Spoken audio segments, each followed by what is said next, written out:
Hello everyone, आप सभी का स्वागत है एसएससी ऑनलाइन क्लासेस पे। मैं आपका वसीम सर आप सभी को प्रणाम, नमस्कार, जय हिंद, जय भारत। आइए बच्चा लोग, हम शुरू करते हैं केमिस्ट्री। आज हम लोग पढ़ेंगे क्या, केमिस्ट्री। और केमिस्ट्री का हमारा पहला चैप्टर यहाँ से आज से यानी शुरू करने जा रहे हैं। जो हमारा केमिस्ट्री का पहला चैप्टर है वह है रासायनिक अभिक्रिया एवं समीकरण।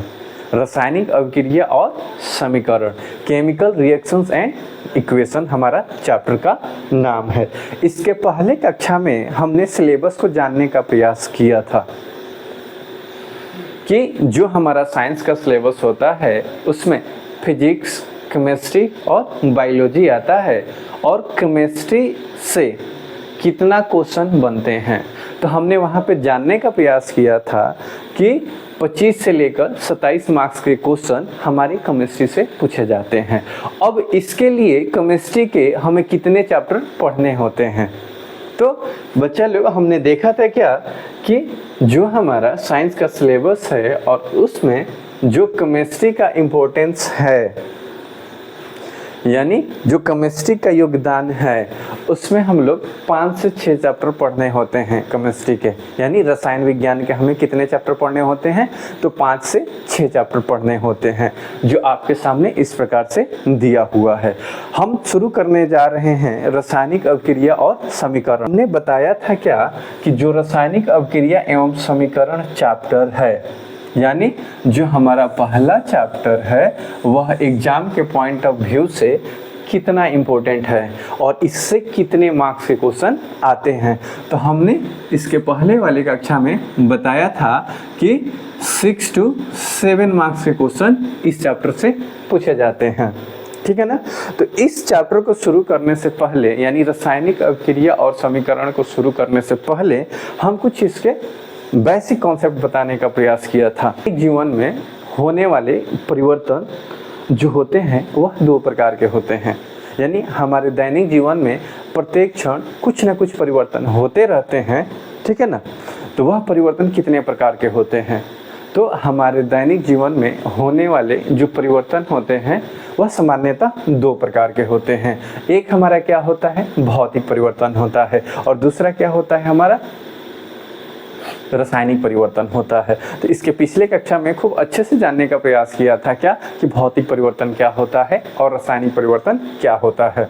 भौतिक परिवर्तन, जैसे में आपसे पूछा जाए बर्फ का पिघलना क्या है, भौतिक परिवर्तन है या रासायनिक परिवर्तन है, तो हम खूब अच्छे से बता सकते हैं सर जो बर्फ का पिघलना होता है यानी मेल्टिंग ऑफ आइस होता है वह भौतिक परिवर्तन होता है।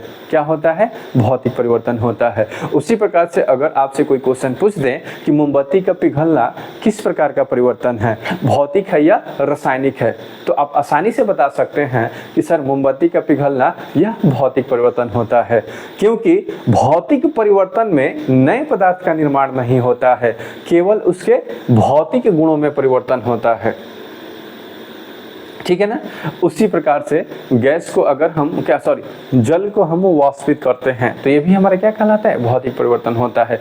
लेकिन रासायनिक परिवर्तन क्या क्या होते हैं, तो बाबू दूध से दही का बनना, दूध का फट जाना, लोहे में जंग लगना, हमारे शरीर में भोजन का पचना, ये सारे के सारे क्या हैं, रासायनिक परिवर्तन के एग्जाम्पल हैं। हमने यह भी बताया था क्या कि जहाँ जहाँ पे रासायनिक परिवर्तन होते हैं बच्चा, उसी को हम लोग क्या कह देते हैं, रासायनिक अभिक्रिया कहते हैं। क्या कहते हैं, रासायनिक अभिक्रिया कहते हैं, ठीक है। तो आइए हम लोग समझते हैं कि रासायनिक अभिक्रिया क्या होता है। रासायनिक अभिक्रिया क्या होता है, ठीक है ना। हमारा हेडिंग भी क्या है, रासायनिक अभिक्रिया है, ठीक है ना। तो हम लोग यहाँ पे समझेंगे क्या कि रासायनिक अभिक्रिया क्या होता है, ठीक है ना। रासायनिक अभिक्रिया क्या होता है, तो आइए एग्जाम्पल के थ्रू पहले हम लोग समझने का प्रयास करते हैं, फिर उसके क्या करेंगे, डिफिनीशन को समझने का हम लोग प्रयास करेंगे। जैसे में बच्चा लोग हमने क्या लिया, हमने यहाँ पे हाइड्रोजन के साथ जब ऑक्सीजन का क्रिया कराते हैं तो हमें क्या मिलता है, जल मिलता है। क्या मिलता है? जल मिलता है। जब हम हाइड्रोजन को ऑक्सीजन के साथ क्रिया कराते हैं तो अभिक्रिया के फलस्वरूप जो नए पदार्थ का निर्माण होता है वह क्या बनता है? जल बनता है। अब हम जानते हैं क्या कि जो हाइड्रोजन का प्रकृति होता है, नेचर होता है, वो क्या होता है? गैस का होता है, ठीक है ना। उसी प्रकार से जो ऑक्सीजन का प्रकृति होता है वो भी क्या होता है? गैस का होता है। लेकिन इन दोनों के क्रिया से बने नए पदार्थ जो होता है वो हमारा जल होता है। और जल हमारा क्या होता है बच्चा? तो ये तो दोनों गैसीय अवस्था को दिखाता है और यह हमारा द्रव अवस्था होता है। क्या होता है? द्रव का होता है। तो यहाँ पे हमने क्या देखा? हाइड्रोजन गैस, हाइड्रोजन क्या होता है? गैस के फॉर्म में रहता है। ऑक्सीजन क्या रहता है? गैस के फॉर्म रहता है। लेकिन ये जब दोनों क्रिया कर लेते हैं तो इससे जो उत्पन्न नए पदार्थ होते हैं जल, वह क्या होता है? उसकी अवस्था द्रव्य अवस्था होता है। क्या होता है? द्रव्य अवस्था। तो यह एक क्या है? रासायनिक अभिक्रिया है। क्या है? रासायनिक अभिक्रिया है। जब हम हाइड्रोजन को ऑक्सीजन के साथ क्रिया कराते हैं तो उसके फलस्वरूप जो नए पदार्थ मिलते हैं हमें क्या मिलते हैं? जल मिलते हैं। तो इसी को बच्चे लोग हम लोग क्या कहते हैं? अभिक्रिया कहते हैं, ठीक है ना। क्या कहते हैं? रासायनिक अभिक्रिया कहते हैं। यहाँ पे एक और बात समझ लेते हैं। ये जो हमारा हाइड्रोजन होता है यह एलिमेंट होता है। क्या होता है? एलिमेंट होता है, ठीक है ना। ऑक्सीजन भी हमारा क्या होता है? एलिमेंट होता है। जब ये दोनों आपस में कंबाइंड होते हैं तो क्या बनाता है? कंपाउंड यानी यौगिक बनाता है। तो यहाँ पे हमारा हाइड्रोजन क्या है? तत्व है। ऑक्सीजन भी क्या है? तत्व है। जब दो तत्व आपस में सहयोग करते हैं तो क्या बनता है? कंपाउंड बनता है। क्या बनता है? कंपाउंड बनता है, ठीक है ना। तो हाइड्रोजन और ऑक्सीजन क्या हुआ? मिला तो हमें क्या बना? जल मिला। क्या मिला? जल मिला। तो जल क्या है? एक कंपाउंड है। तो यह हमारा क्या है? रासायनिक अभिक्रिया है, ठीक है ना। अब यहाँ पे क्या है? केवल तत्व के जुड़ने से ही नहीं हमारा रासायनिक अभिक्रिया होता है। यहाँ पे कंपाउंड भी जुड़ सकता है। यहाँ पे कंपाउंड और एलिमेंट यानी तत्व और हमारा यौगिक भी जुड़ सकते हैं, ठीक है ना। तो यहाँ पे हमने रासायनिक अभिक्रिया को समझने का प्रयास किया है, ठीक है ना। अब देखेंगे क्या कि इसी रासायनिक अभिक्रिया को, ठीक है ना, अगर इसके सूत्रों एवं संकेतों द्वारा हम निरूपित करें तो उसे क्या कहते हैं? तो इस हाइड्रोजन का जो रासायनिक सूत्र होता है वो क्या होता है? H2 होता है। क्या होता है? H2 होता है। और ऑक्सीजन का रासायनिक सूत्र होता है वो क्या होता है बच्चा? O2 होता है। तो यहाँ पे अभिक्रिया कराएं तो हमें क्या मिला? H2O मिला। क्या मिला? H2O मिला। तो जब हम किसी रासायनिक अभिक्रिया को उसके सूत्रों एवं संकेतों द्वारा निरूपित करते हैं तो उसको हम लोग रासायनिक समीकरण कहते हैं। क्या कह देते हैं? रासायनिक समीकरण कह देते हैं। अब बच्चा लोग यहाँ पे आपको जो दिखाई दे रहा है इसको हम लोग रासायनिक अभिक्रिया कहते हैं। क्या कहते हैं? रासायनिक अभिक्रिया कहते हैं। लेकिन यहाँ पे आपको जो नीचे में दिखाई दे रहा है इसे हम लोग रासायनिक समीकरण कहते हैं। क्या कहते हैं बच्चा? रासायनिक समीकरण कहते हैं, ठीक है ना। तो हमने रासायनिक अभिक्रिया को समझा, हमने रासायनिक समीकरण को समझा।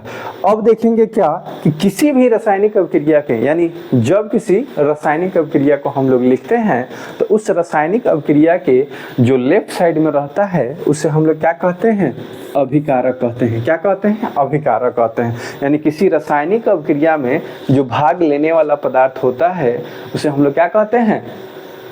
उसे अभिकारक कहते हैं। यानी जो पदार्थ रासायनिक अभिक्रिया में भाग लेते हैं उसे हम लोग क्या कहते हैं? अभिकारक कहते हैं। तो यहाँ पे जो रासायनिक अभिक्रिया में भाग लिया हुआ है वह क्या है? हाइड्रोजन है और ऑक्सीजन है। तो यह हमारे क्या कहलाएंगे? अभिकारक कहलाएंगे। क्या कहलाएंगे बच्चा लोग? अभिकारक कहलाएंगे, ठीक है ना। अब यहाँ पे अभिकारक हमें खूब अच्छे से समझ में आया, ठीक है ना। यहाँ पे हाइड्रोजन है, ऑक्सीजन है जो हमारे क्या रासायनिक अभिक्रिया में भाग ले रहे हैं, ठीक है ना। तो इसे हम लोग क्या कहेंगे? अभिकारक कहेंगे, ठीक है ना।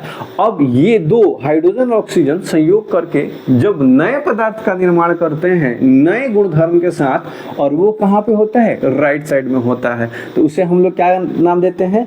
उसे हम लोग उत्पाद कहते हैं और नहीं तो प्रतिफल कहते हैं। क्या कहते हैं बच्चा लोग?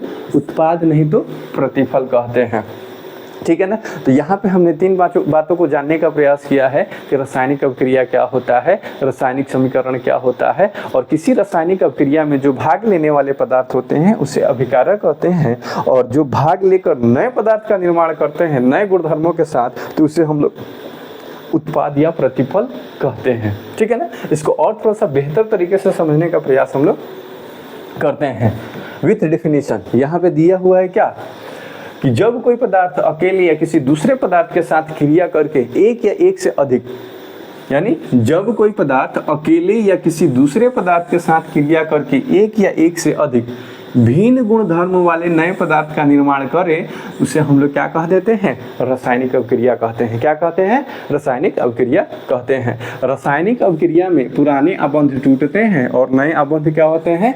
बनते हैं। जैसे यहाँ पे दिखाया गया है क्या कि जब हम जिंक को डाइल्यूट सल्फ्यूरिक एसिड के साथ रिएक्ट कराते हैं तो जिंक सल्फेट बनता है और हाइड्रोजन गैस क्या हो जाता है। यानी यहाँ पे अगर लिखेंगे तो क्या होगा? Zn प्लस H2SO4 होगा। तो यहाँ पे हमें क्या मिलेगा? ZnSO4 मिलेगा और प्लस क्या हो जाएगा? H2 होगा। ठीक है ना। तो यहाँ पे भी अगर हम देखेंगे बच्चा लोग, तो जो हमारा रासायनिक अभिक्रिया में भाग ले रहा है उसे हम लोग क्या कहते हैं? अभिकारक। तो यहाँ पे रासायनिक अभिक्रिया में कौन कौन सा भाग ले रहा है? तो ये जिंक हो गया और डाइल्यूट सल्फ्यूरिक एसिड हो गया। तो इसे हम लोग क्या कहते हैं? अभिकारक कहते हैं। क्या कहते हैं? अभिकारक कहते हैं। ठीक है ना। अब ये दोनों जब क्रिया करते हैं और क्रिया के फलस्वरूप जो नए पदार्थ का निर्माण होता है तो यहाँ वो राइट साइड में होता है। क्या होता है? वो राइट साइड में होता है। तो जो राइट साइड में होता है उसी को हम लोग क्या कह देते हैं बच्चा लोग? प्रतिफल कह देते हैं। प्रतिफल। नहीं तो उसी को हम लोग क्या कह देते हैं? उत्पाद कहते हैं। क्या कहते हैं? उत्पाद कहते हैं। तो यहाँ पे हमने खूब बेहतर तरीके से देखा और समझने का प्रयास किया। और यहाँ पे डिफिनीशन भी देख लेते हैं हम लोग क्या कि अभिकारक वह पदार्थ जो रासायनिक अभिक्रिया में भाग लेते हैं अभिकारक कहलाते हैं। ठीक है ना। वह पदार्थ जो रासायनिक अभिक्रिया में भाग लेते हैं वो क्या कहलाते हैं? अभिकारक कहलाते हैं। अब इसका एग्जाम्पल हम लोग यहाँ पे देख लेंगे तो हमारा क्या हो जाएगा? कॉन्सेप्ट जो है वो क्रिस्टल क्लियर हो जाएगा। जैसे हमने वहाँ पे क्या देखा था बच्चा? हाइड्रोजन को जब ऑक्सीजन के साथ रिएक्ट कराते थे तो H2O बनता था। ठीक है ना। अब देखेंगे दूसरा एग्जांपल। ये तो हमारा पहला हो गया।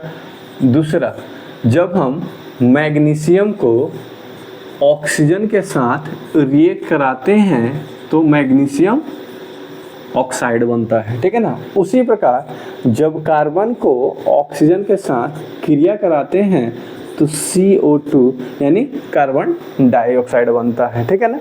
अगर ऐसे हम देखेंगे तो बच्चा लोग क्या है? इस रासायनिक अभिक्रिया, ये भी क्या हुआ हमारा? लेफ्ट पार्ट हुआ। ये भी क्या हुआ? लेफ्ट पार्ट हुआ। ये भी क्या है? लेफ्ट पार्ट हुआ। तो ये सारे के सारे क्या कहलाएंगे बच्चा लोग? ये सारे के सारे क्या कहलाएंगे? तो ये सारे के सारे क्या कहलाएंगे? अभिकारक कहलाएंगे। क्या कहलाएंगे? अभिकारक। यानी हमारा डिफिनीशन क्या है? वह पदार्थ जो रासायनिक अभिक्रिया में भाग लेते हैं वह क्या कहलाते हैं? अभिकारक कहलाते हैं। तो यहाँ पे रासायनिक अभिक्रिया में भाग क्या ले रहे हैं? हाइड्रोजन है, ऑक्सीजन है, मैग्नीशियम है, ऑक्सीजन है, कार्बन है और ऑक्सीजन है। तो ये भाग ले रहे हैं तो इसे हम लोग क्या कहेंगे? अभिकारक कहेंगे। ठीक है ना।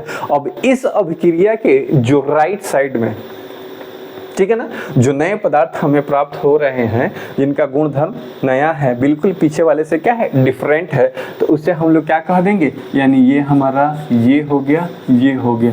तो इसे बच्चे लोग हम लोग प्रतिफल कहते हैं। क्या कहते हैं? प्रतिफल या उत्पाद के नाम से हम लोग जानते हैं। ठीक है ना। तो यहाँ पे भी क्या है? तो जो उत्पाद होता है क्या होता है? रासायनिक अभिक्रिया में जो नए पदार्थ नए गुणधर्मों के साथ बनते हैं उसे उत्पाद कहा जाता है या उत्पाद कहलाता है। ठीक है ना। उत्पाद या प्रतिफल कहते हैं हम लोग। ठीक है ना।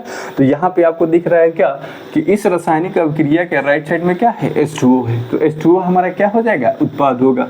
मैग्नीशियम ऑक्साइड होगा, वो भी क्या होगा? उत्पाद होगा।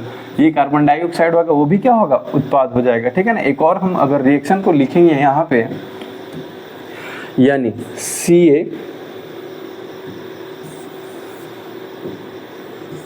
CO3 को यदि जब हम हीट करेंगे, गर्म करेंगे बच्चा, तो ये क्या बनेगा? CaO प्लस CO2 बनेगा। ठीक है ना। तो अब देखिए क्या है, जब कैल्शियम कार्बोनेट को हम हीट करते हैं, गर्म करते हैं, ये तो टूटता है किसमें, कैल्शियम ऑक्साइड में और कार्बन डाइऑक्साइड में, ठीक है ना। तो अब इस रासायनिक अभिक्रिया में बच्चा लोग जो लेफ्ट साइड में दिखाई दे रहा है, इसको हम लोग अभिकारक कहते हैं। क्या कहते हैं, अभिकारक कहते हैं। और इसके जो राइट साइड में दिखाई हमें दे रहा है, ठीक है ना, राइट साइड में हमें जो दिखाई दे रहा है, इसे हम लोग उत्पाद कहते हैं, नहीं तो इसे दूसरा नाम क्या देते हैं बच्चा लोग, प्रतिफल कहा जाता है। तो हम आशा करते हैं कि आप सभी विद्यार्थियों को खूब अच्छे से यानी बेहतर तरीके से समझ में आया होगा। इसी प्रकार की वीडियो पाने के लिए आप हमारे वीडियो को ज़्यादा से ज़्यादा अपने दोस्तों के पास शेयर करें और हमारे वीडियो को लाइक करना ना भूलें, ठीक है ना। तो इसी प्रकार का कंटेंट पाने के लिए आप हमारे वीडियो को ज़्यादा से ज़्यादा अपने दोस्तों के पास शेयर करें, ठीक है ना, लाइक करें और हमारे चैनल को सब्सक्राइब करना ना भूलें। Thanks for watching.